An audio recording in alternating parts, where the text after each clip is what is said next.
Desde el Centro de Noticias de Caracol Televisión en Bogotá, esto es Noticias Caracol Fin de Semana.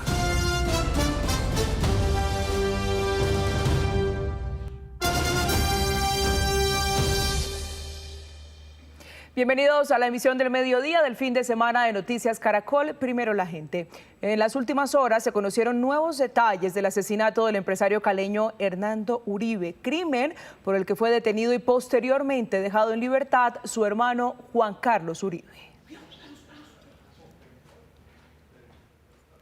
Sí, señora, justamente hablamos con la hija del empresario que fue asesinado. Aseguró que ha evidenciado hechos confusos en la investigación y pidió pronta justicia. Pero antes hagamos un repaso de cómo avanza esta investigación por este crimen. Empecemos el día de la desaparición, el 6 de abril de este año. Según las autoridades, la última vez que el empresario fue visto con vida fue en el restaurante El Rincón de Belén, ubicado en el norte de Cali. Allí, al parecer, estuvo con su hermano Juan Carlos Uribe Bejarano, capturado por este caso y también dejado en libertad en las últimas horas. Hacia las 4 de la tarde, según la ubicación de su celular, se desplazó por el sur de la ciudad. Veamos ahora lo que ocurrió el día siguiente, el 7 de abril. El aviso de la desaparición. Según lo narrado por la hija del empresario, solo fue hasta el día siguiente que sus familiares la contactaron para darle aviso de la desaparición de su padre. Es aquí, en esta fecha, cuando inicia la búsqueda de Jorge Hernando Uribe Bejarano. El 11 de abril ya se da como tal el día del hallazgo. Algunos días después de reportarse la desaparición del empresario de 74 años, el CTI de la Fiscalía junto con la policía y el ejército hallan los restos desmembrados y calcinados de Jorge Hernando en la vereda El Estero, esto en el corregimiento de Navarro Sur de la ciudad de Cali. En este mismo lugar se halló la camioneta del empresario en la parte trasera de su vivienda. Ya para el 23 de abril se da la primera captura en este caso. Este día, según la Fiscalía, se captura a Brian Eduardo Garcés, de 32 años, por su presunta participación en la desaparición y homicidio de Uribe Bejarano. Al momento de su captura, este joven portaba algunos elementos que serían de propiedad de la víctima. Garcés no aceptó los cargos en su momento y fue enviado a la cárcel. Y finalmente tenemos el 18 de abril, el pasado jueves. Este día se lleva a cabo la captura de Juan Carlos Uribe Bejarano en la Biblioteca Departamental de Cali. Se ordena su captura como presunto sospechoso de la muerte de su propio hermano. Sin embargo, tras las audiencias de imputación de cargos y medida de aseguramiento, un juez le otorga la libertad al no demostrarse con suficientes pruebas su supuesta participación en este crimen. Pero Geraldine Rosso, ahora sí cuéntenos, ¿qué le dijo la hija del empresario fallecido? Catalina y televidentes, buenas tardes para todos. Hablamos con Alejandra Uribe, hija del empresario de 74 años Jorge Hernando Uribe, quien aseguró que las últimas personas que estuvieron departiendo con su padre fueron Juan Carlos y Lucero Uribe Bejarano en el restaurante El Rincón de Belén, esto momentos antes de ser entregado a los sicarios. Por su parte, la Fiscalía aseguró que hay suficiente material probatorio, esto durante la audiencia de imputación de cargo a los presuntos implicados. En la siguiente nota están todos los detalles. El pasado 6 de abril, el empresario de 74 años, Jorge Hernando Uribe, fue visto por última vez con su hermano Juan Carlos Uribe Bejarano en el restaurante El Rincón de Belén, ubicado en el barrio Santa Mónica, norte de Cali. Así lo relató su hija Alejandra Uribe. Él fue la última persona que estuvo con mi padre. Él fue a almorzar con mi papá y después de almorzar fue que fue entregado a mi papá para que lo asesinaran. Al día siguiente, el 7 de abril, la familia notó su ausencia. Quienes dieron ese primer aviso fueron los hermanos del empresario, Juan Carlos y Lucero Uribe Bejarano. Según la versión inicial de ambos hermanos, 2 días antes de su desaparición lo habrían invitado al apartamento de Lucero para que pasara esas 2 noches, versión que confirma la hija de Jorge Hernando. Pues fue un día supremamente duro, en donde de repente me llaman y me dicen que mi papá no ha llegado a la casa, que no lo encuentran. A mí me dijo, eso fue mi tío Toño Uribe, es quien con el que yo hablo, y desde ahí ya empiezo yo a buscarlo por todas partes, por todas las redes y con todos los amigos cercanos, pero definitivamente pues fue una búsqueda totalmente fallida. 5 días después, es decir, el 11 de abril, el cuerpo de Jorge Hernando fue hallado semicalcinado y desmembrado junto a su vehículo abandonado. Así lo recuerda Alejandra. El primer hombre fue el que capturaron en el sitio donde estaban las cenizas del cuerpo de mi papá y los 3 huesos que encontramos. En las audiencias, la Fiscalía reveló pruebas como llamadas telefónicas, mensajes de WhatsApp, videos, chats y testimonios que, según la investigación, vincularían a Juan Carlos Uribe Bejarano con los autores materiales del homicidio. Chats, conversaciones, escritos, fotos, ya tienen los lugares en donde se reunieron. O sea, ya hay un peritaje del teléfono Sí, de su tío. sí, señora. Ya hay mucha información, demasiada.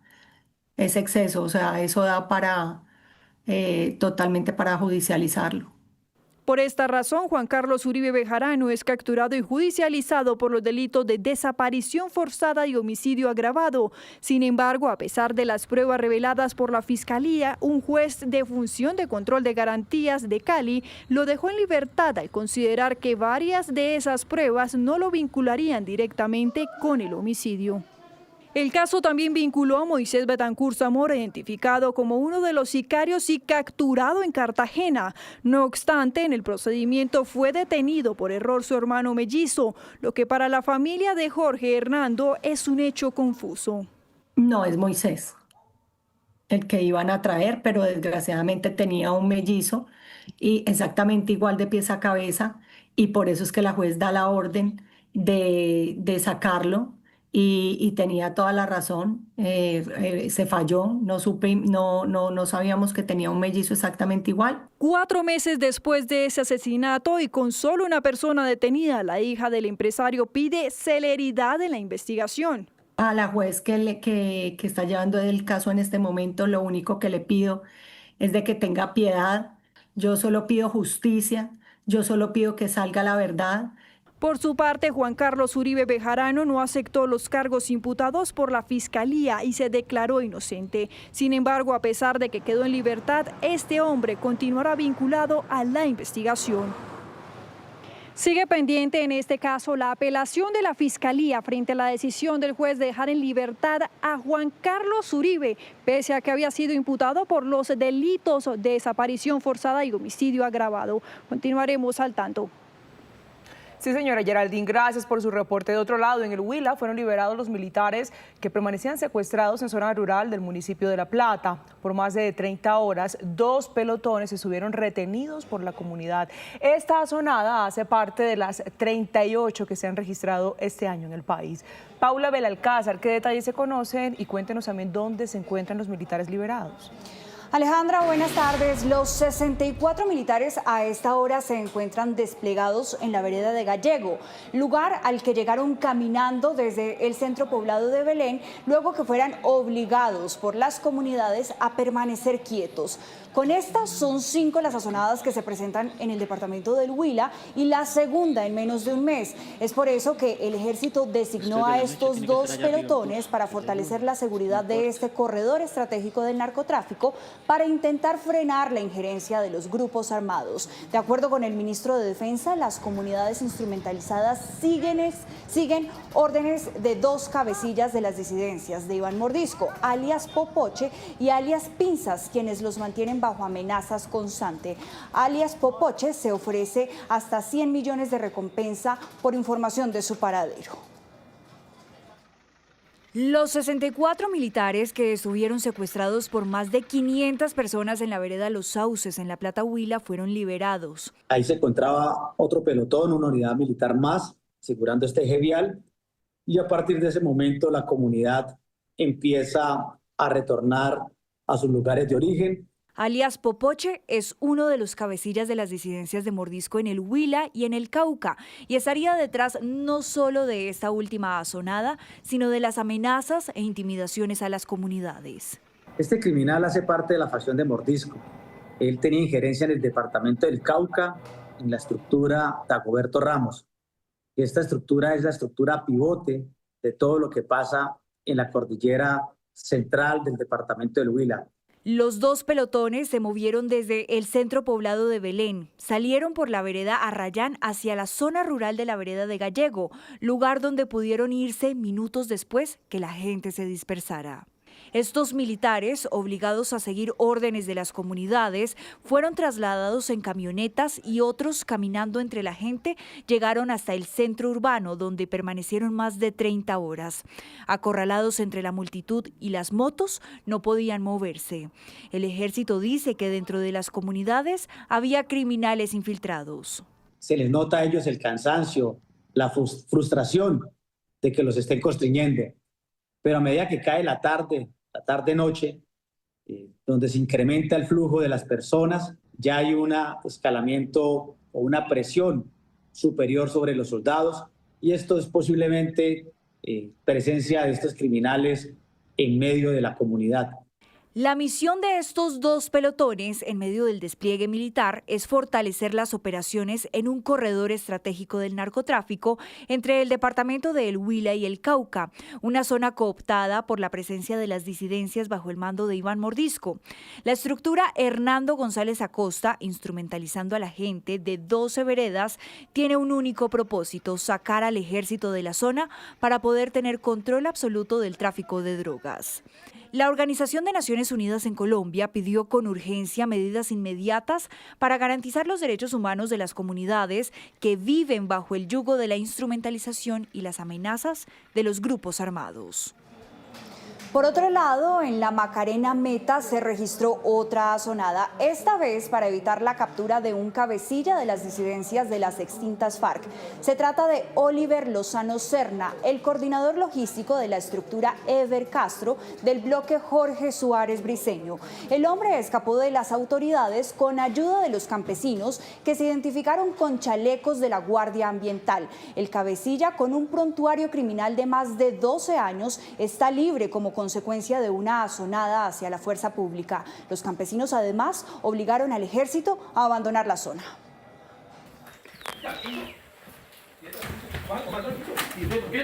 Este fue el momento en el que funcionarios de la Fiscalía y tropas del Ejército iban a capturar a Oliver Lozano Serna, alias Chimbo de Oro, en la vereda La Samaria, zona rural del municipio de La Macarena, en el Meta. Sin embargo, algunos habitantes de la zona y otros que se identificaron como Guardia Campesina Lozada Guayabero no lo permitieron. Causaron una asonada contra las autoridades y evitaron que se diera la captura de este temido delincuente. Con respeto, ustedes no, con respeto. Vinimos con respeto. En video se observa cómo la comunidad forcejeó y se enfrentó a los militares. Alfredo, ven.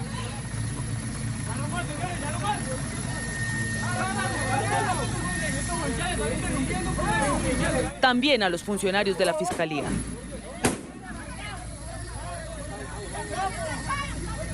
Fueron varios minutos en los que los uniformados y los agentes de la Fiscalía lucharon en el cumplimiento de su trabajo por capturar al peligroso delincuente que tiene un amplio prontuario por reclutamiento a menores, desplazamiento forzado, homicidios, extorsión, entre otros delitos.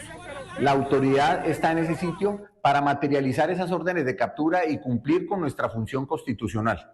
Invitamos a estas comunidades a que permitan que las autoridades cumplamos con nuestra función y así poder volver a traerle la tranquilidad a esta región del país. Alias Chimbo de Oro es coordinador logístico de la estructura Ever Castro del bloque Jorge Suárez Briceño de las disidencias de las FARC. Lleva 12 años en las filas de este grupo delincuencial. Ahora su captura quedó prolongada porque ese grupo de campesinos que interrumpió el procedimiento judicial causó que Oliver Lozano Serna huyera.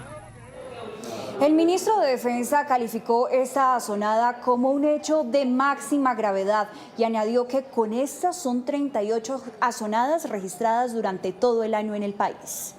Sí, señora Paula, gracias. Y en el nordeste antioqueño se agudizan los enfrentamientos entre grupos al margen de la ley. En la zona varias familias permanecen confinadas. María Paula Jiménez, ¿qué más se sabe de esta lamentable situación? Catalina, televidentes, muy buenas tardes. Pues usted ya lo decía, lamentable y muy, pero muy complicada para los habitantes de estos municipios del nordeste de Antioquia. Estamos hablando de municipios como Remedios, como Amalfi, Anorí, Segovia, El Bagre, municipios que principalmente están siendo afectados por los grupos delincuenciales e ilegales que delinquen en esa zona. Estamos hablando del Clan del Golfo, de las disidencias de las FARC y del ELN. Tienen atemorizados a la población, esto por cuenta de los enfrentamientos que están sosteniendo estos grupos armados ilegales en medio de sus disputas por el territorio, por esa zona del nordeste de Antioquia. Todo este tema por el tema de minería ilegal, el del tráfico de drogas, pues todo eso es lo que está involucrando a estas personas. En las últimas horas el gobernador de Antioquia denunció 2 hechos inaceptables en 2 de estos municipios. En Amalfi, la SIJIN del Departamento de Policía de Antioquia ya hizo una detonación controlada de una caja que habían dejado 2 sujetos con un artefacto explosivo cerca a la estación de policía. A estos criminales los encontraron con un radio de activación con el que pretendían accionar este artefacto. De otro lado, en la zona urbana de Anorí, también las disidencias FARC dejaron una caneca y una bandera enfrente de un centro de desarrollo infantil. Ya lo escuchábamos, completamente inaceptable con nuestros niños, con nuestra fuerza pública, pero también con los habitantes de estos municipios que no han hecho más que huir de sus hogares y de sus veredas por miedo de quedar en medio del fuego cruzado. Y no es una situación solamente en el departamento de Antioquia, ya lo veíamos también, una guerra que se mantiene en el sur de Bolívar hace más de 6 meses y que tiene por supuesto a mucha gente confinada y también escapando por supuesto de esta guerra en estos municipios. Se han venido presentando enfrentamientos entre grupos armados ilegales, Clan del Golfo, ELN, disidencias de las FARC, en límites entre el municipio de Santa Rosa, sur de Bolívar, El Bagre y el municipio de Segovia, acá en Antioquia. Al parecer estos enfrentamientos lo que han generado es temor, miedo en las comunidades de varias de estas veredas que quedan en esta zona, lo cual ha hecho que algunas de estas familias y estas personas se desplacen. Debido a esta difícil situación de orden público que se está presentando en estos municipios del nordeste de Antioquia, se han presentado ya también otras medidas que ha implementado la alcaldía de los municipios, pero también la gobernación de Antioquia. Estamos hablando de toques de queda, especialmente en municipios como Anorí y Amalfi. En Anorí iba hasta hoy y en Amalfi irá hasta el día de mañana. Sin embargo, ya se adelantan conversaciones para alargar estas medidas de seguridad para garantizar, por supuesto, la seguridad de los habitantes de estos municipios. María Paula, a propósito, en entrevista en Noticias Caracol en Vivo, el ministro de Defensa habló sobre la situación de orden público que se registra en regiones como el Huila, el Meta y en el sur de Bolívar. También se refirió a las más recientes azonadas de las que han sido víctimas miembros de la fuerza pública. Dijo que este año van 38 casos. Aseguró que las autoridades buscan mecanismos para poderse defender. Este es el diálogo. ¿Cuántas azonadas van este año en el país, en todo el territorio? La información que tenemos en este momento son 38. Si la comparamos con el año anterior, ya nos estamos acercando al número que tuvimos el año pasado. Es que no debería haber ninguna. O sea, ¿por qué tienen que atacar a la fuerza pública? Y nuestros hombres y mujeres que integran las fuerzas militares y la Policía Nacional somos supremamente respetuosos de los derechos humanos, pero también somos conscientes que tenemos derecho a la legítima defensa y que si no permite la población o esas personas que actuemos contra el crimen, pues es imposible protegerlos. Ministro, ¿cómo se logró la liberación de los uniformados que permanecían secuestrados en el departamento del Huila? Primero tengo que rechazar este actuar criminal, no solamente unas personas que secuestraron, presionaron también a nuestra fuerza pública para que no cumplieran su misión constitucional y también condenamos ese delito, ese crimen de lesa humanidad perpetrado por las disidencias de alias Mordisco, de un criminal que solamente le ha hecho daño a Colombia, que dice pelear por el pueblo, por los pobres, pero lo único que hace es volverlos más pobres y volverlos más aislados. Y los criminales optaron simplemente por emplear, por presionar, por intimidar a la población para que interrumpieran, para que secuestraran a nuestros militares y para que no pudiéramos avanzar. Sin embargo, ya a raíz de unas medidas que tomamos, también la intermediación que hicimos con la Defensoría del Pueblo, también con las denuncias que colocamos y unas maniobras que decidimos hacer, en este momento las unidades ya se encuentran libres. ¿Cómo pueden, digamos, ustedes darle seguridad a los militares, a los policías que están en terreno y que son atacados por civiles, por comunidades instrumentalizadas? Por ejemplo, en Perú se da la opción de crear una área de protección y quien ingrese a esa área de protección ya está violando la seguridad de la fuerza pública y la fuerza pública puede actuar. En Perú lo hacen actuando, disparando a los miembros inferiores. Es algo similar. Quien ingresa a un área tiene que ser, a un área donde está la fuerza pública, tiene que saber que es como meter la mano al fuego. Sabe que hay fuego y si mete la mano, pues se puede quemar. Esto último que usted acaba de mencionar es lo que usted ha llamado el perímetro. ¿Usted cree que sí es viable en nuestro país? Yo creo que es necesario y lo haremos ver así a los diferentes encargados de legislar esta área, pero es similar a una base militar. Usted sabe muy bien, Pablo, que es una base militar, nadie puede ingresar, nadie puede violar y quien ingrese a esa área, pues simplemente se sujeta a la respuesta de esa fuerza militar. Quiero preguntarle específicamente por alias Popocho. ¿Quién es este criminal y por qué estaría detrás de esta última asonada? Este criminal, alias Popocho, perteneció a las disidencias y la información reciente que me actualizaron esta mañana es que al parecer traicionó a esa estructura criminal que delinque allá en el Cauca y en el Huila. Sin embargo, puede ser una desviación para el esfuerzo que estamos haciendo. Pero vamos a ir detrás de él, porque es un delincuente.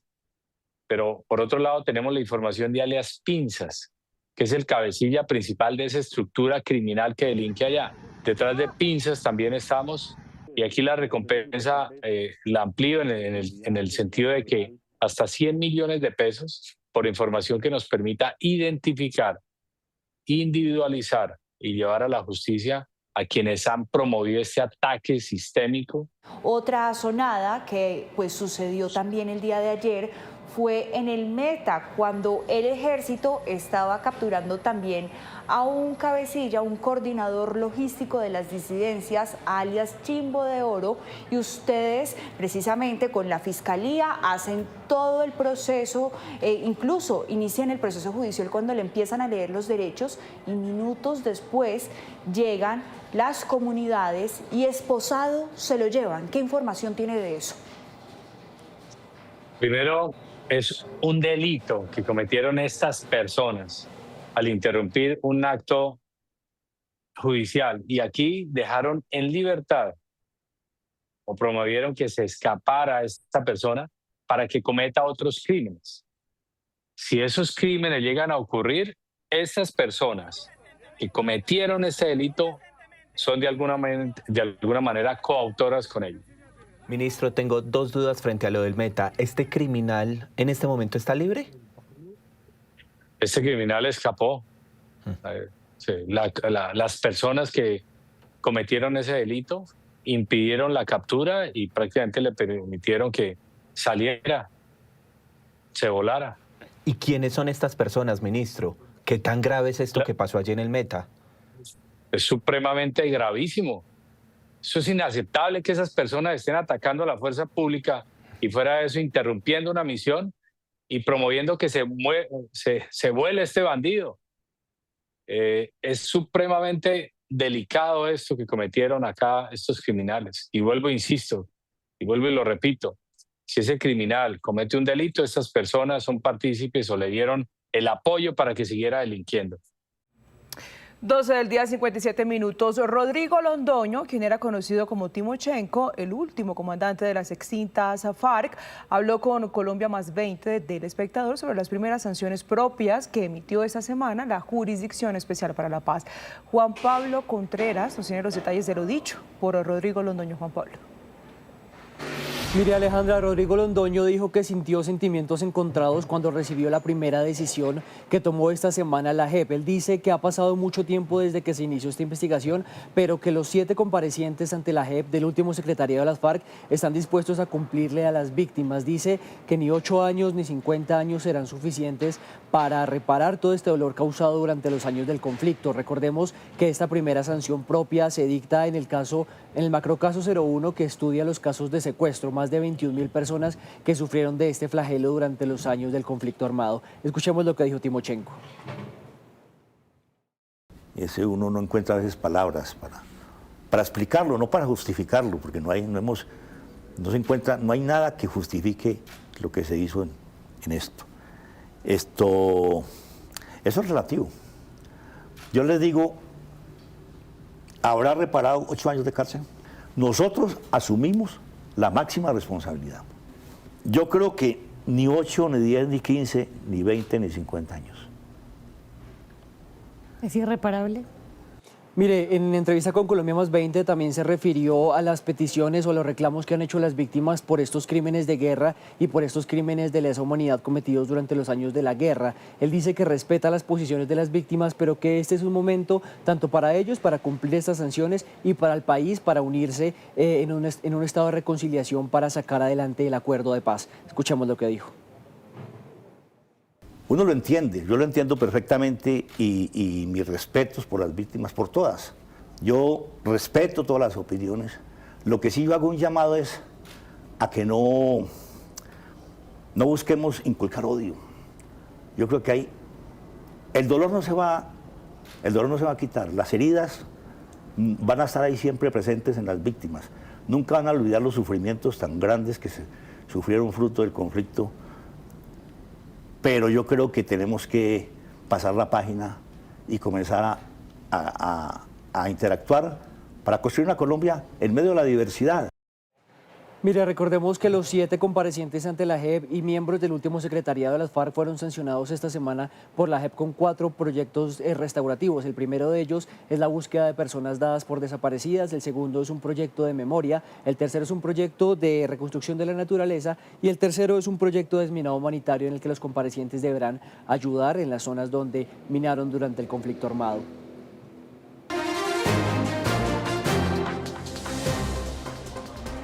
1 de la tarde en Colombia, y en Noticias del Mundo retomamos la información con la que iniciamos esta emisión, porque el primer ministro israelí Benjamin Netanyahu rechazó que hoy Reino Unido, Australia y Canadá hayan reconocido a Palestina como un Estado. Dijo que esto no sucederá y criticó que cada vez más países occidentales se sumen a esta iniciativa con la que creen ayudarán a frenar la guerra en Gaza. Emocionado y ansioso, el jefe de la misión palestina en Reino Unido, Hussam Somlot, veía el discurso del primer ministro Keir Starmer en su celular. Luego, celebró con su equipo. Todos se abrazaron y se vieron muy conmovidos. Bien hecho, estoy orgulloso de ustedes, tengo el mejor equipo, bien hecho, es un gran momento. Este domingo, Reino Unido reconoció formalmente a Palestina como un Estado. También se sumaron Canadá y Australia, marcando un histórico cambio en la diplomacia occidental hacia el conflicto en Medio Oriente y poniendo un distanciamiento hacia Israel. Starmer dijo que espera que con su decisión se pueda poner fin a la sangrienta guerra en la Franja de Gaza. Ante el creciente horror en Oriente Medio, actuamos para mantener viva la posibilidad de la paz y una solución de 2 estados. Eso significa que Israel seguro y protegido junto a un Estado palestino viable.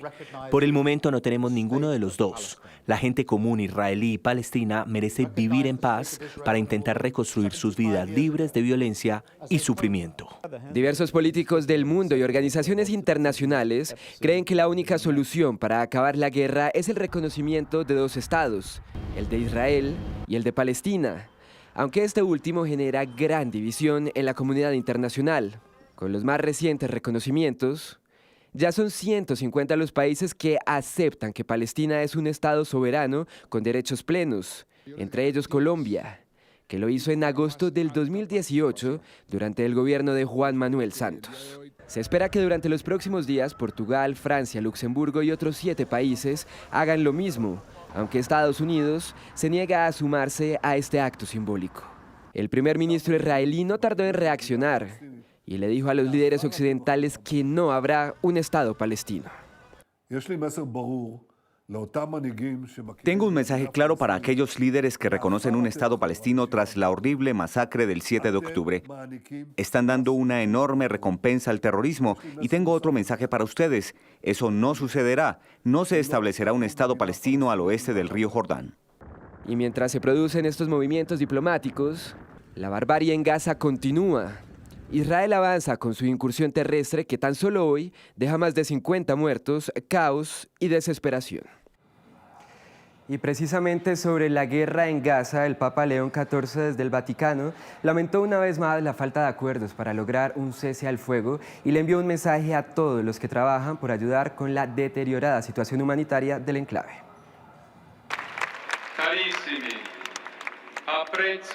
Queridos amigos de las organizaciones católicas que brindan ayuda humanitaria en Gaza, aprecio su iniciativa y muchas otras en toda la iglesia que expresan cercanía a los hermanos y a las hermanas que sufren en esa tierra martirizada.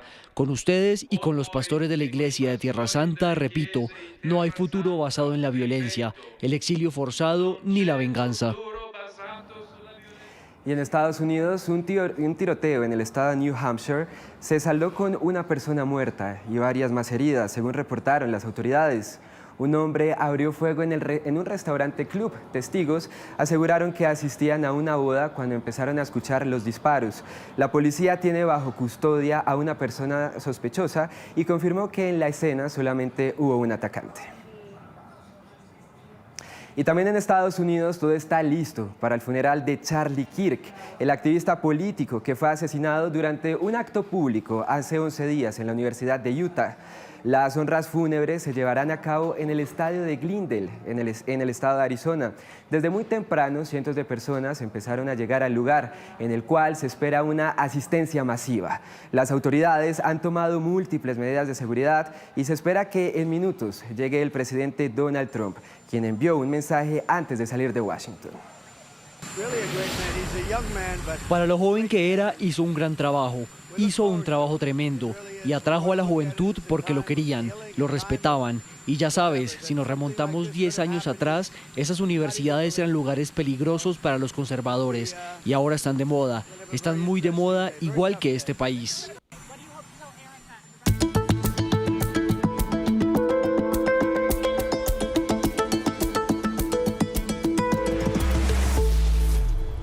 Y en Bogotá avanza la primera Bienal Internacional de Arte y Ciudad. Más de 200 artistas nacionales e internacionales se tomaron lugares icónicos en 25 locaciones. En la Plaza de Lourdes, los visitantes encontrarán una gigantesca casa en el aire del artista argentino Leandro Erlich. En el Movistar Arena, una instalación titulada Ehuaypanoma del artista colombiano Juan Sebastián Peláez. En el edificio de la CAR, esto sobre la calle 37 con carrera séptima, la intervención Nunca fuimos felices del peruano José Carlos Martinat.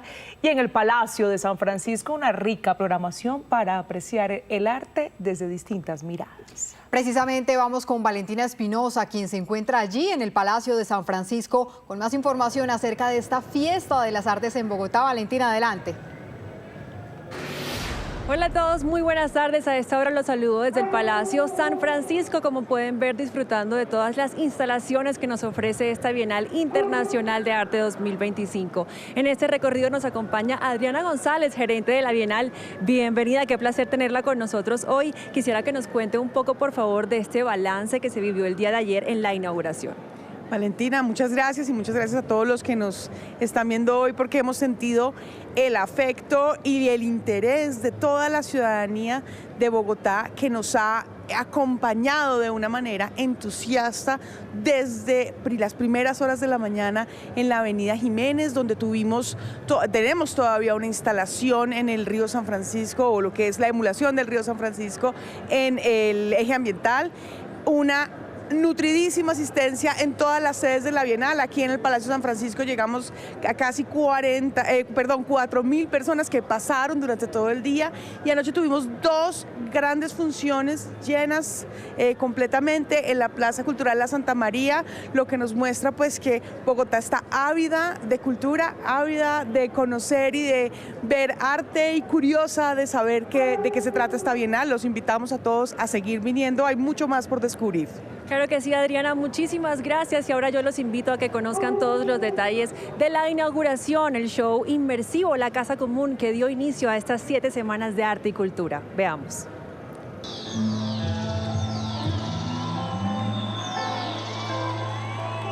La Plaza Cultural La Santa María se convirtió en una maloca luminosa con el show inaugural de la Bienal Internacional de Arte de Bogotá.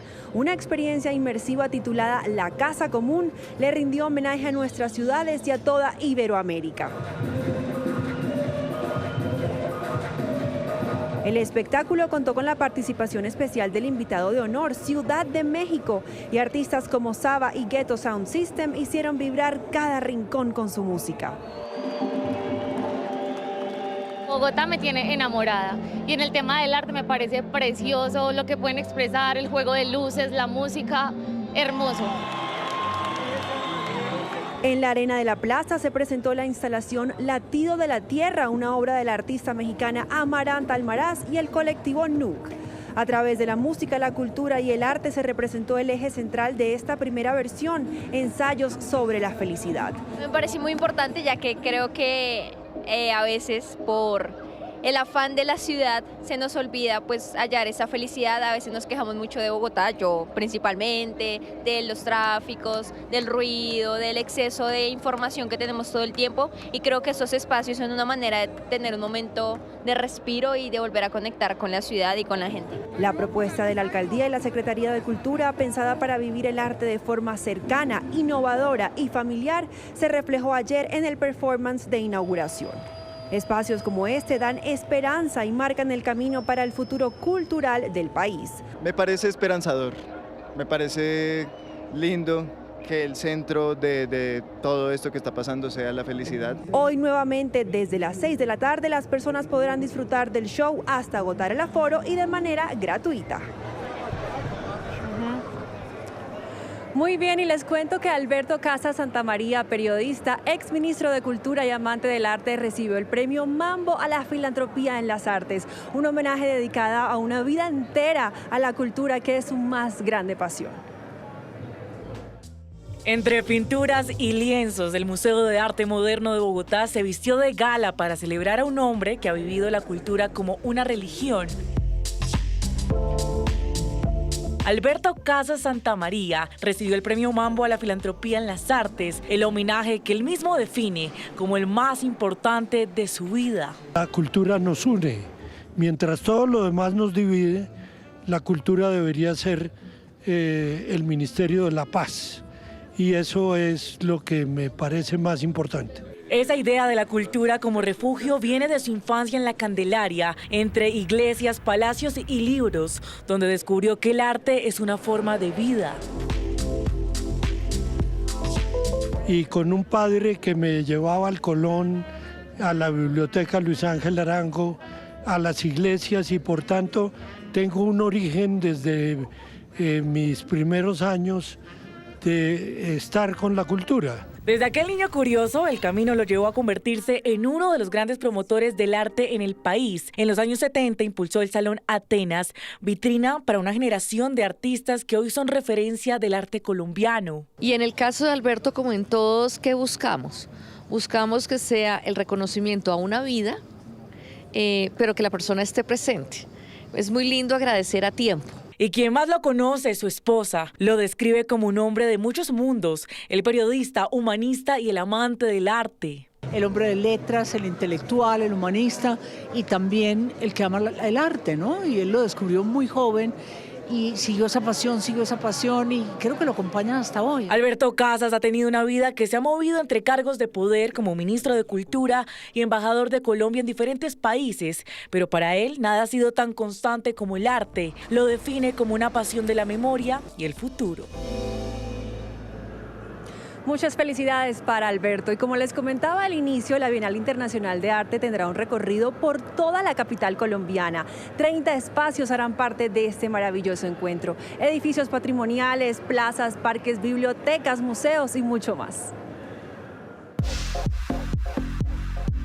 Con una rica historia arquitectónica, Bogotá se levanta como un verdadero manuscrito urbano en el que conviven huellas coloniales, republicanas, modernas y contemporáneas. Desde las fachadas coloniales de la Candelaria con sus balcones de madera tallada y calles empedradas, hasta los imponentes edificios republicanos como el Palacio de San Francisco. La ciudad cuenta con un patrimonio que narra su transformación a lo largo de 5 siglos. Y es precisamente esta joya arquitectónica, declarada Monumento Nacional, la sede principal de la Bienal Internacional de Arte y Ciudad BOC 25. En sus salones se exhibirá una de las más amplias y diversas muestras de arte contemporáneo en la historia del país. Ahora hicimos una gran adecuación de la fachada gracias al generoso préstamo de la Gobernación de Cundinamarca y hemos habilitado muchos espacios que estaban abandonados para que hoy sean habitados por obras de arte. De golpe, el espejo de agua de esa obra maestra que hizo nuestro arquitecto Rogelio Salmona, repleta de flores, dirá que una bienal es sobre todo para construir paz, reconciliación y conversación en una ciudad y en un país que necesita reencontrarse en la palabra, en el arte. Cerca de 30 espacios principales y satélites conforman el recorrido de la Bienal Internacional de Arte y Ciudad BOC 25.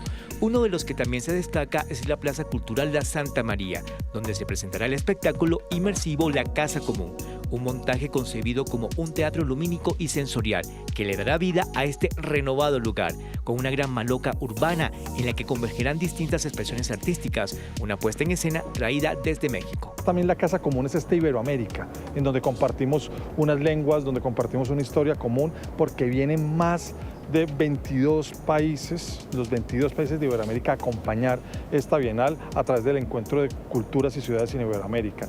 Es una explosión de cultura, de pensamiento artístico y de vivencia y de experiencia de ciudad. A la Santa María no se pierdan esta experiencia de la Casa Común 20 y 21 de septiembre, desde las 6 de la tarde hasta las 10 de la noche. Desde el Parque Santander, pasando por la Cinemateca, el Archivo de Bogotá, el Teatro del Parque, la Biblioteca Nacional, el Parque de los Novios, el Movistar Arena, el Centro de la Felicidad, la Fundación Gilberto Alzate Avendaño, hasta llegar al eje ambiental, será el recorrido central de la Bienal de Arte de Bogotá, una zona que mezcla patrimonio, espacio público y escenarios culturales contemporáneos, permitiendo que la Bienal dialogue con la ciudad misma.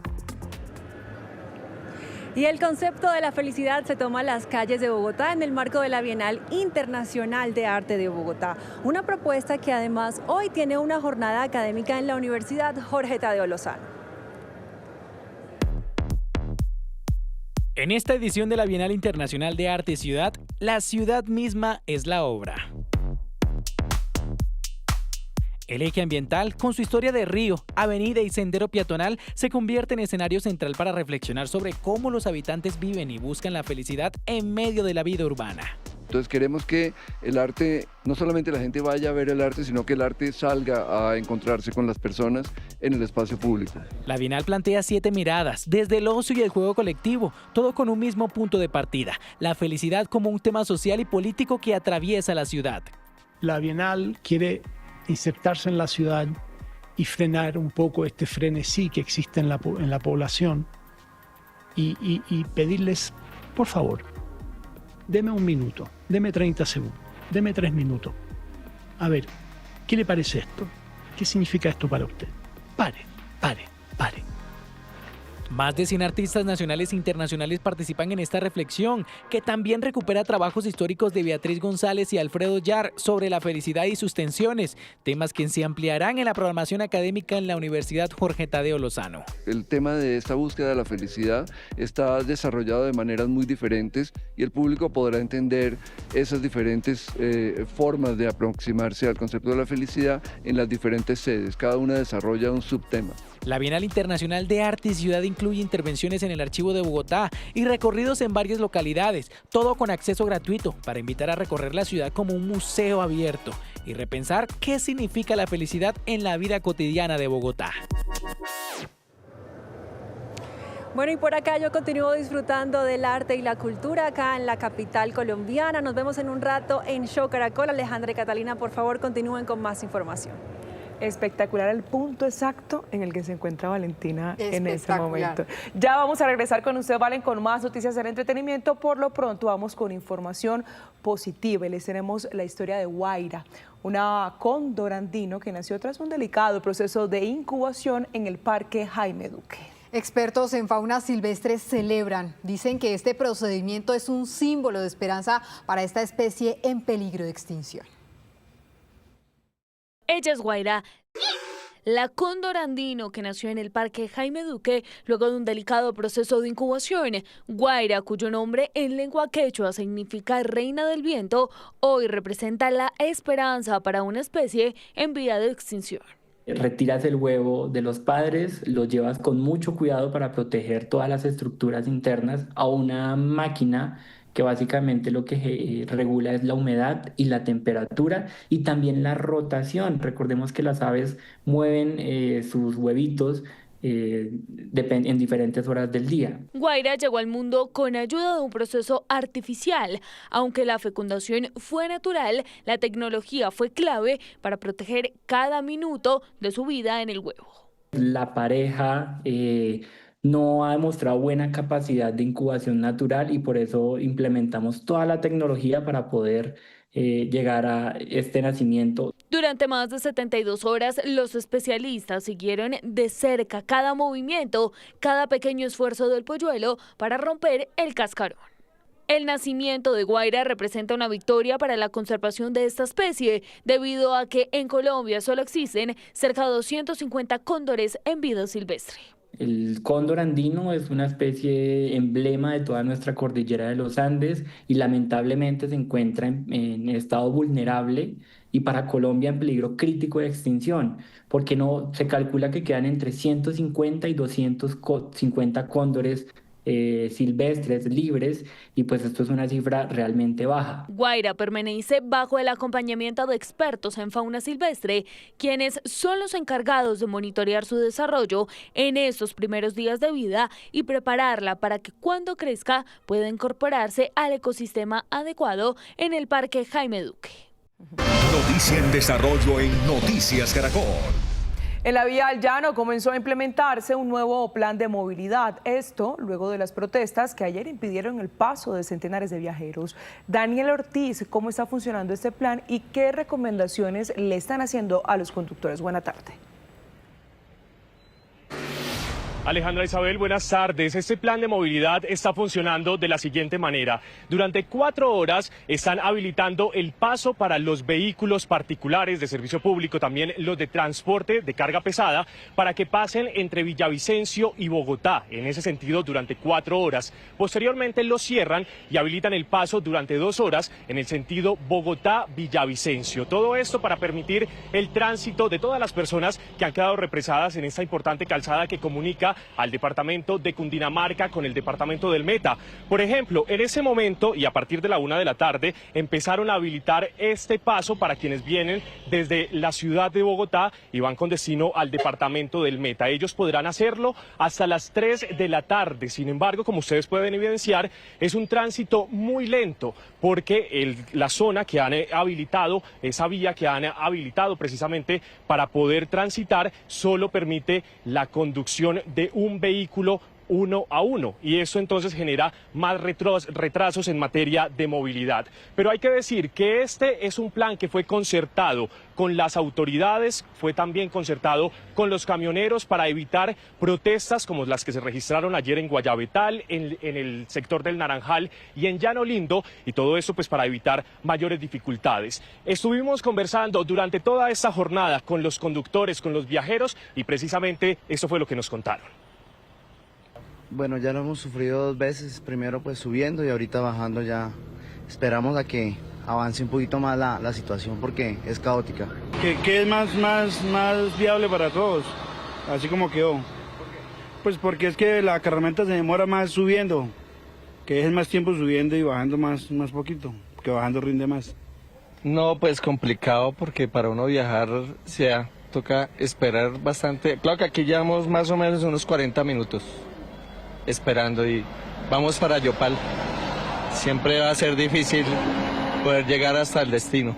Me parece como demasiado tiempo, debería ser por ahí máximo 2 horas, arriba 2 horas bajando para que no se obstaculice mucho. Es importante mencionar que desde la gobernación del departamento de Cundinamarca han hecho un llamado urgente al gobierno nacional porque dicen que después de 15 días de que se registrara esta emergencia, este deslizamiento de tierra de grandes proporciones, todavía no hay avances para la habilitación de esta calzada y que si bien este plan piloto ha funcionado de alguna forma, pues espera una respuesta pronta y una respuesta a largo plazo. Ha dicho, por ejemplo, el gobernador que en estos 15 días todavía se registra correntía de agua en la parte superior de la montaña y esto genera entonces nuevos deslizamientos de tierra y también el alud está llegando precisamente hasta el afluente que pasa por ese sector. Este es el llamado entonces urgente por parte de la gobernación de Cundinamarca. Sí, señores, la situación allí en la vía del Llano. Daniel, gracias. 1:33 p.m. En otras noticias, crece la polémica por una pancarta que defiende la vida. Mientras que unos congresistas defienden la idea de tener hijos, organizaciones feministas dicen que esta debe ser una decisión responsable debido a las problemáticas que hoy enfrenta nuestro país.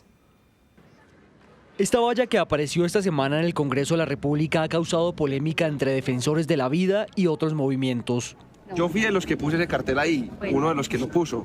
Fuimos algunos congresistas que queremos, esto está en debate ahorita en las redes sociales. La pancarta fue colgada tras la Convención Pro Vida 2025, celebrada por una bancada del Congreso que defiende la vida, la familia y la idea de que sin hijos no hay futuro. Según los congresistas, la baja natalidad en Colombia ha sido un llamado urgente en algunos sectores de la sociedad. Queremos recordar que la verdadera riqueza de nuestro país son los niños y la familia. El objetivo es abrir los ojos de Colombia frente a la crisis de natalidad que estamos viviendo en estos momentos. Sin embargo, este hecho ha causado polémica entre diferentes sectores de la sociedad, pues desde algunas organizaciones han defendido a aquellas familias o mujeres que no contemplan tener hijos en sus planes de vida. El hecho de que una valla haya retratado a una mujer nos retrocede en siglos, ¿sí?, de avances de los derechos sexuales y reproductivos. Las mujeres no somos úteros complacientes. Las feministas, tanto teóricas como políticas, no nos hemos propuesto destruir la familia. De hecho, miles de feministas tienen hijos e hijas. El feminismo es una política de la igualdad, pero donde se exige también a las políticas públicas que garanticen los derechos a una vida libre de violencias. Desde sectores opuestos en el mismo Congreso también han respaldado las posturas de las mujeres, argumentando que tener hijos debe ser una decisión responsable. Ser madre en este país es muy difícil, sobre todo en Colombia, en donde la norma es que los padres no responden por sus hijos, en donde la sobrecarga del cuidado asociado a la maternidad sigue estando principalmente sobre los hombros de las mujeres, un país con una crisis económica y con un conflicto armado que nos golpea fuertemente a las mujeres y a los niños y a las niñas, pero también en una sociedad violenta. El debate en redes sociales se ha posicionado como tendencia durante esta semana y varias organizaciones sociales han pedido respetar las opiniones diferentes y la libertad de cada mujer sobre el deseo de tener o no tener hijos. En colegios de Bogotá avanza la implementación de restringir el uso de celulares y dispositivos en las aulas de clase. Esta propuesta busca promover entornos seguros y de aprendizaje. Recorrimos una de las primeras instituciones educativas que adoptó esta medida. Yo siento que la dependencia sí existía y ponerle como el alto sí fue complejo. Como Santiago, decenas de estudiantes del Colegio Fundación Hogar Nueva Granada en el centro de Bogotá enfrentan una nueva realidad. Hacen parte de una de las primeras instituciones educativas de la capital en restringir el uso de celulares y dispositivos tecnológicos en las aulas de clase. En la parte académica, pues era muy difícil manejar como si tengo el celular o no, cómo hago el trabajo y esa dependencia que se crea a buscar todo y a no tener como mis propias ideas. En cambio, sin el celular como que ya se amplía un poco más la mente y ya es más desde tus conocimientos. Para él, como para cientos de sus compañeros, el comienzo fue difícil. No tener celular en los descansos, sin poder revisar redes sociales y notificaciones. Hoy su rutina es otra. La profesora Camila describe la hora de lo que arrancó como una prueba piloto. Eran mucho más activos, ¿sí? Buscaban ya sus ideas propias, traían experiencias de ellos mismos sin necesidad de, ay, voy a buscar en el celular, ay, voy a buscar lo que dice, sino simplemente en, esto lo viví en mi presente y en mi ahora. En este colegio de más de 400 estudiantes, la medida funciona así. Desde transición hasta grado sexto, los menores no pueden tener celulares o dispositivos móviles. Desde grado séptimo a grado 11 pueden ingresar el celular, pero este debe ser entregado al comienzo de la jornada escolar. El impacto que hubo una reducción del 60% de los temas convivenciales, la atención en clase, la forma en la que se relacionaban con los docentes, entre ellos mismos. Como este colegio, el país busca que otras instituciones educativas regulen los dispositivos electrónicos en menores. Por ejemplo, en Bogotá, 27 colegios desde mayo de 2024 implementaron esta prohibición durante la jornada escolar.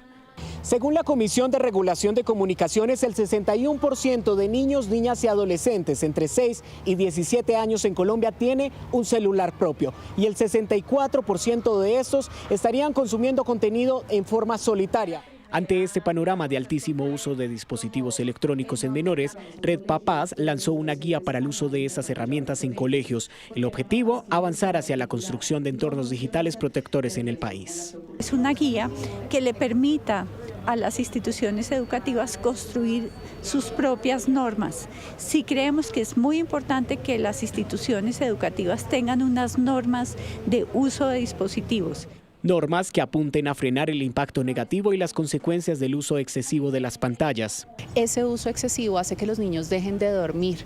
Cuando un niño deja de dormir, su cerebro deja de aprender al mismo ritmo y se estima que al cabo de unos 3 años va a perder el equivalente a un año escolar completo. La medida hace parte de un esfuerzo más amplio, la firma del Consenso Nacional por el Cuidado Digital, una propuesta colectiva impulsada por Red Papás, la Comisión de Regulación de Comunicaciones, la Defensoría del Pueblo y otras organizaciones sociales, con el fin de avanzar en una política pública de corresponsabilidad digital. Luego de 9 días de intensas labores de búsqueda, fueron rescatados los cuerpos de los mineros atrapados en un socavón en Santander de Quilichao. John Alex Henao, ¿qué detalles se conocen? Catalina, Alejandra, saludo especial para ustedes y para nuestra audiencia. Lo que han dicho los organismos de socorro es que después de casi 2 semanas de una intensa y extenuante búsqueda, ayer siendo las 8 de la noche, fueron rescatados los 7 cuerpos de los mineros que permanecían a más de 25 metros de profundidad en una mina de oro ubicada en zona rural del municipio de Santander de Quilichao, en el departamento del Cauca. Recordemos que permanecían allí tras un derrumbe registrado en uno de los socavones. Desde el momento en que se conoció esta tragedia, los organismos de socorro hicieron presencia en el lugar. Fue necesaria usar técnicas como el uso de cuerdas, también el rescate a través de la salida manual. Hicieron presencia Cuerpo de Bomberos Voluntarios, la Defensa Civil, Ingeominas, la Secretaría de Gestión del Riesgo, y el trabajo de la comunidad y de la población indígena también fue necesario. Hicieron de todo para intentar salvarlos con vida, pero lastimosamente, y de acuerdo a lo que dicen las autoridades, habrían muerto por asfixia. John Alex, gracias. 1:40 p.m. Y en Santander, las autoridades reforzaron la seguridad en la cárcel de Palo Gordo, ubicada en Girón, a donde fue trasladado alias El Costeño, uno de los implicados en el magnicidio de Miguel Uribe Turbay. Natalia Ayala, ¿qué dicen las autoridades? Catalina, televidentes, buenas tardes. Mire, que se reforzó la seguridad en este penal que está ubicado en zona rural del municipio de Girón, a donde llegó Elder José Arteaga Hernández, alias El Costeño, en los últimos días. Este hombre está recluido en el patio 9 y según las medidas de seguridad que ha pedido el IMPEC, es que alias El Costeño no puede transitar por ninguna parte del penal sin tener acompañamiento las 24 horas del día. Tiene una celda para él solo, sin embargo está compartiendo con los demás internos que están aquí en el penal o en el patio 9. Han dicho las autoridades que se refuerza la seguridad no solamente a las afueras, sino también al interior del penal. Este es el reporte que ha entregado la Gobernación de Santander.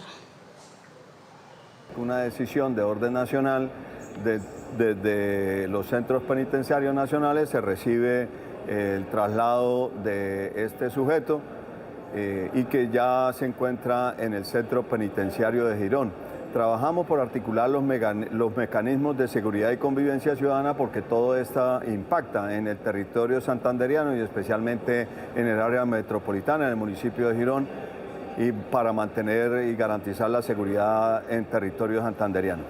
Son 3 anillos de seguridad los que se han instalado. El primero está a cargo del IMPEC y el resto de las otras autoridades como el Ejército y la Policía, que realizan patrullajes constantes, dado que la cárcel de máxima seguridad está ubicada en zona rural del municipio de Girón. Además, también se va a incrementar la seguridad para los guardias que trabajan allí.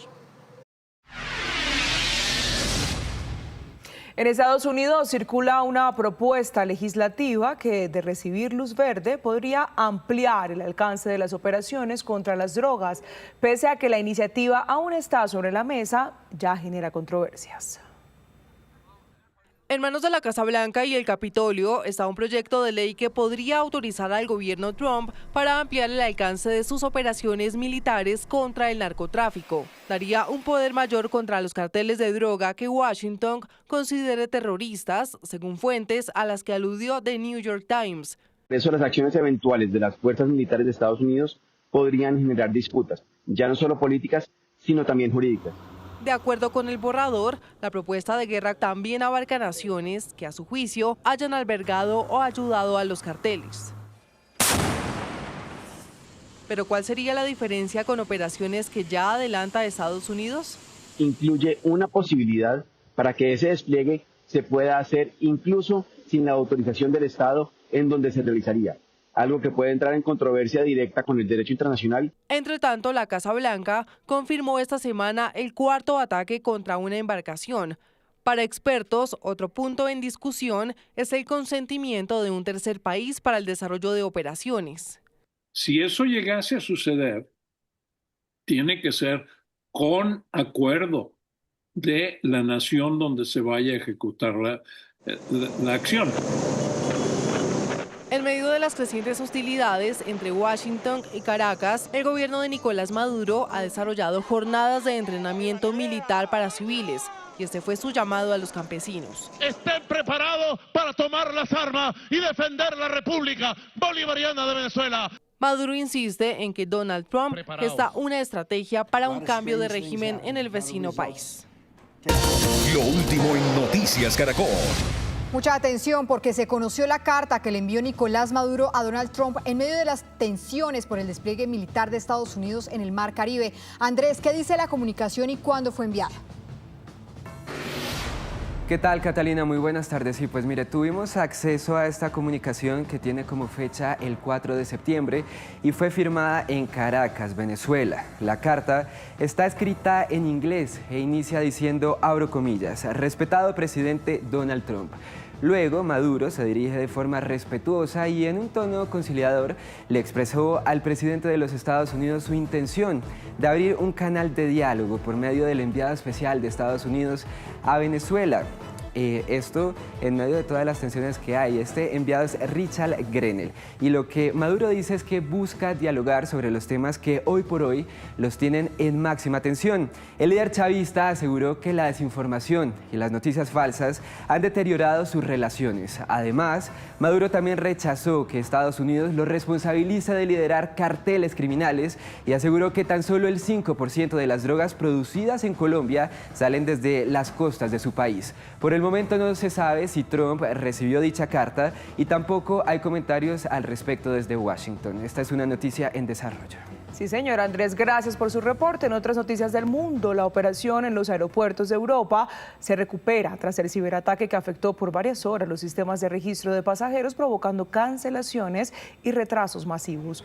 En Bruselas, donde se registró el impacto más fuerte, se cancelaron 45 vuelos y se reportaron demoras de hasta 90 minutos. La empresa Collins Aerospace confirmó que la falla se originó en su programa de registro y control, pero evitó dar detalles sobre el alcance del ataque. En Lima, Perú, una nueva jornada de protestas terminó en enfrentamientos entre la policía y los manifestantes. Al menos 500 personas, en su mayoría jóvenes del colectivo Generación Z, salieron a las calles para rechazar la corrupción, el crimen organizado y una polémica reforma pensional. La situación se alteró cuando la policía lanzó gases lacrimógenos mientras los manifestantes lanzaban piedras y palos.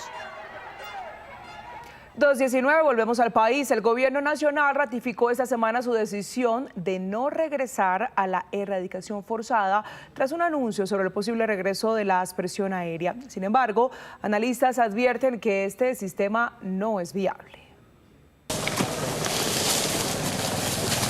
queda erradicada la erradicación de forma forzosa.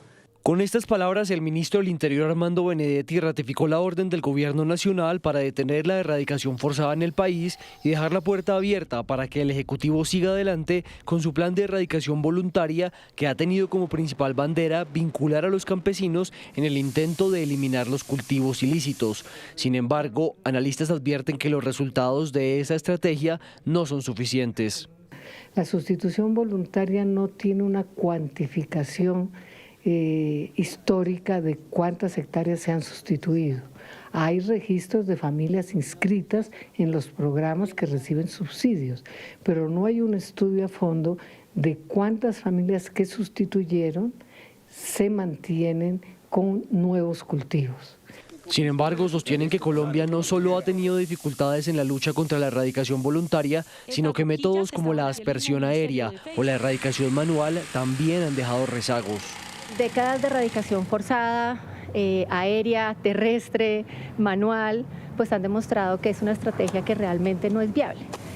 Y no es viable en el largo plazo. Obviamente en el corto plazo, a un costo muy alto, logras erradicar la mata, pero en el largo plazo todas esas estrategias sufren de un efecto. Advierten que uno de los mayores problemas en la lucha contra el narcotráfico es la resiembra de la hoja de coca por falta de inversión en las estrategias de sustitución. Si el objetivo es intentar la transición de estas economías y mejorar la calidad de vida de estas familias, pues tenemos que hacer una transformación territorial antes que cualquier intento de erradicación. Y con esto no se afectan los eslabones más importantes o que ganan más de la cadena del narcotráfico. Es por eso que advierten que es necesario priorizar un proceso de regularización de los cultivos y no una estrategia de erradicación que afecta a los eslabones más bajos de la cadena, los campesinos. A esta hora es noticia las ayudas humanitarias que está entregando la unidad para las víctimas en los municipios de Amalfi y Anorí. Serían alrededor de 58 familias las que estarían recibiendo estas ayudas. Recordemos que hoy se cumple exactamente un mes desde que un vil atentado a un helicóptero de la Policía Nacional cobró la vida de 13 uniformados en el municipio de Amalfi. Funcionarios de la unidad para las víctimas, pero también del Gobierno Nacional, se acercaron a estas familias que salieron desplazadas a las veredas en medio de este conflicto entre los grupos armados ilegales a atenderlos con toneladas de alimentos e implementos de aseo. A esta hora en noticia en Santa Marta la captura de 4 presuntos integrantes de la organización criminal que opera en el departamento del Magdalena, denominada como el Clan del Golfo. Se dedicaban, según las autoridades, al sicariato selectivo. Entre ellos figura alias Crística, quien era el líder de esta zona en lo que tiene que ver con los sicariatos y quien está presuntamente sindicado de asesinar a un policía de tránsito en hechos ocurridos el pasado 20 de abril del año 2025 en el corregimiento de Palermo. Esto hace parte de la jurisdicción del municipio de Sitio Nuevo en el norte del departamento del Magdalena. Durante las capturas, la policía le detuvo también 6 armas de fuego y municiones que eran utilizadas para la comisión de delitos de alto impacto. A esta hora continúa cerrado el paso desde el departamento de Risaralda al departamento del Chocó. Se completan 4 días de este cierre que están realizando las comunidades afro e indígenas en este sector, en límites entre los dos departamentos. Las comunidades están exigiendo la presencia del gobierno nacional y que se les cumpla con los acuerdos que se habían tomado en la última reunión que habían realizado, entre ellos seguridad, educación y el mejoramiento de algunas viviendas afectadas por algunos cambios en las vías. 2:31 p.m. Gracias por continuar con nosotros. Los micronegocios siguen creciendo en Colombia. Según el DANE, este año ya han registrado un 4.7% en su crecimiento. Con los apoyos de la alcaldía y las cámaras de comercio, los sueños de millones de hogares tienen respaldo. ¿Se ha preguntado qué pasa con las botellas plásticas después de usarlas? Algunas de ellas tienen un segundo uso gracias a un emprendimiento que surge en la ciudad de Bogotá. Lo que hacen es transformar estas botellas PET en unos textiles de los cuales pues nacen los bolsos, las moñas y los diferentes accesorios. Como Zulma, hay millones de emprendedores que se levantan cada mañana soñando con que su negocio crezca, pero saben que necesitan una guía para organizar sus cuentas o manejar redes sociales. Cualquier persona que tenga una idea novedosa, una idea que pueda ser disruptiva o una idea de negocio, puede venir a nuestras instalaciones de manera gratuita, sin ningún costo. Estamos todos los días de lunes a sábado. acompañándolos y ayudándolos a aterrizar esas ideas y a que salgan al mercado de la mejor manera. El acompañamiento fue en un comienzo de orientación sobre qué podía hacer, cómo debía crear crear mi empresa ante la Cámara de Comercio. También nos han ayudado con cursos de mercadeo digital, de ventas, de muchísimas cosas de esas. Entonces ha sido una gran orientación. Pues el objetivo de Sabrilú básicamente es enamorar a la gente de diferentes especies de flora y fauna colombiana a través de unas ilustraciones. Nos incluyeron aquí en este pabellón, no pagamos absolutamente nada. Y agradecemos a la Cámara de Comercio por tenernos en cuenta, porque con eso nos ayuda a visibilizar un poco más nuestro producto, que es como caminar descalzo. ¿Por qué? Porque trabajamos con suelas muy delgadas, totalmente flexibles, lo que permite el libre movimiento del pie del bebé. Programas de la Alcaldía de Bogotá dan un apoyo económico para dar ese primer empujón que tanto necesitan. Para aquellos emprendimientos de base, Emprendópolis da bienes de capital hasta 3 millones de pesos. Recientemente lanzamos un nuevo programa de capitalización o cofinanciación de hasta 10 millones de pesos, nuestro programa Cupón para todas las MIPYMES bogotanas. Si desea acceder a algunos de estos programas, debe tener RUT y está radicado en Bogotá con 3 meses de operación. Como Zulma y Oscar, hay más de 5.2 millones de emprendedores en el país que recuerdan que detrás de cada producto hay un sueño y que con creatividad, disciplina y un poco de ayuda, hasta una simple botella puede transformarse en una oportunidad de vida. Conoce el origen del pollo que compras, escaneando el código QR que te permite saber dónde se crió, cuándo se produjo y cómo se transportó. Es natural que te dé confianza elegirnos. 2:34 p.m. en las regiones. Varios festivales se realizan este fin de semana. En Atlántico y Santander, por ejemplo, están disfrutando de la gastronomía. Iniciamos precisamente en Santo Tomás con Grace Rodríguez, donde el sancocho es el protagonista. Momento para antojarnos. Grace, adelante, cuéntenos qué recomendaciones hay para los que aún no han decidido a dónde ir. Adelante. Alejandro, televidentes, les cuento que miren, aquí esta es la avenida Erasmo, en el municipio de Santo Tomás. Hay mucha oferta gastronómica para todas las personas que decidan venir. Por ejemplo, para antojarlos, les cuento que hay sancocho de mondongo, de costilla, de gallina, de guandú.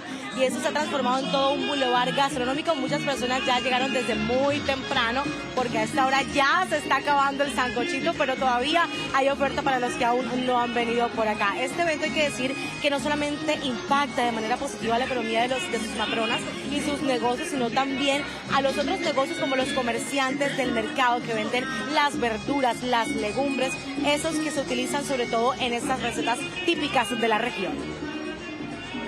Una entrada económica para nosotras, las matronas del pueblo. Entonces no es solamente hoy, sino después ustedes quedarán amañados con el sazón y tendrán el gusto de visitarnos. Pues a mí me pueden visitar en la terraza de Margen, que queda en la calle 7, número 1154, barrio La Independencia. Mostrar nuestros alimentos, la comida típica, por lo menos yo hice el ajiaco, es algo rico, típico en la costa.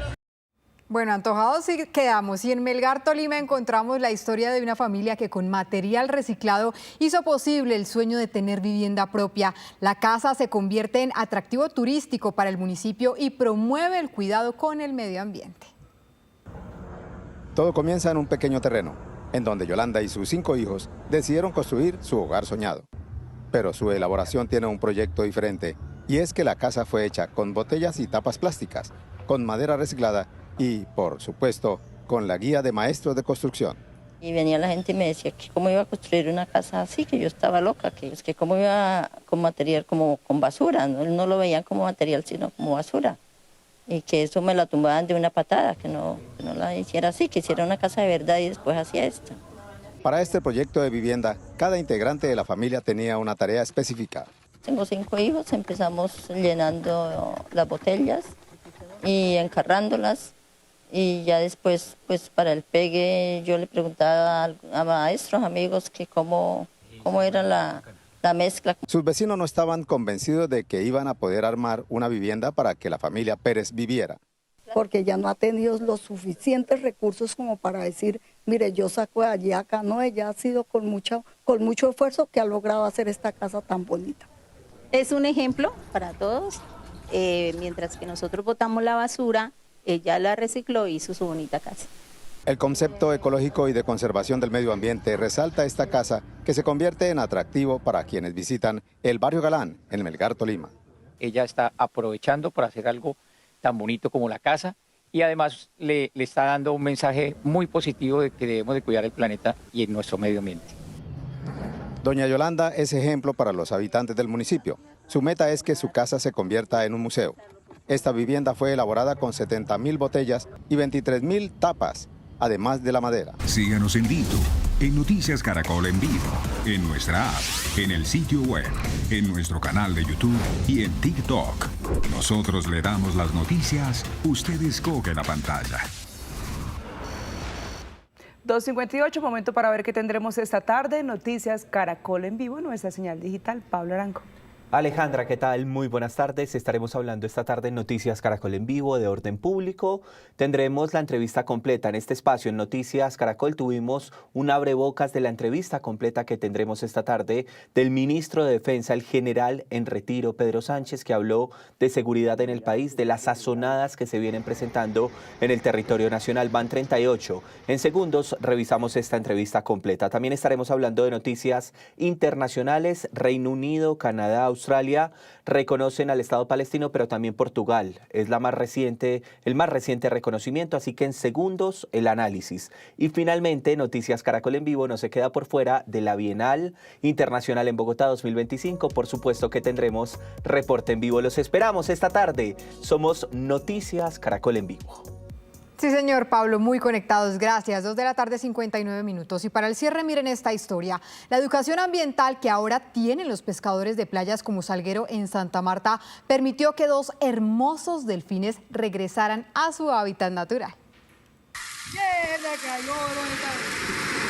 La sorpresa de los pescadores fue enorme al ver que entre sus chinchorros llenos de peces se encontraban 2 delfines de pecho rosado. Los chinchorreros, como se hacen llamar en la zona de Salguero, en el sur de Santa Marta, de inmediato procedieron a sacarlos de la red. Ellos ahí, hay mucha gente que se va a bañar allá y ellos empiezan a nadar con ellos, cheque, la verdad, que empiezan a nadar con ellos. Los pescadores son conscientes del cuidado que se debe tener de la vida marina y por eso no es la primera vez que liberan a una especie en el mar. Nosotros cogemos raya, cogemos eso y eso toca soltarlo, que ya eso está en día de intención. Pero los delfines ahí están, usted va ahorita allá y ahí están dando vueltas. Los expertos indican que los delfines son los que limpian las impurezas de los mares y protegen la superficie marina. Se encargan de mantener la salud de los peces, controlan los peces enfermos, consumen peces enfermos al ser depredadores tope y estar en el tope de la cadena. Su función ecosistémica se basa en mantener la salud de los océanos. El par de delfines ya son amigos de los pescadores, pues en repetidas oportunidades han coincidido en el mar. Por supuesto, todos respetando sus espacios. Una acción que habla de la conciencia de los pescadores. Muy bien, con eso terminamos. Estas fueron las noticias. Nos vemos a las 7 de la noche con una nueva edición informativa. Ya viene la red, recuerden, somos Noticias Caracol. Primero la gente. Feliz tarde.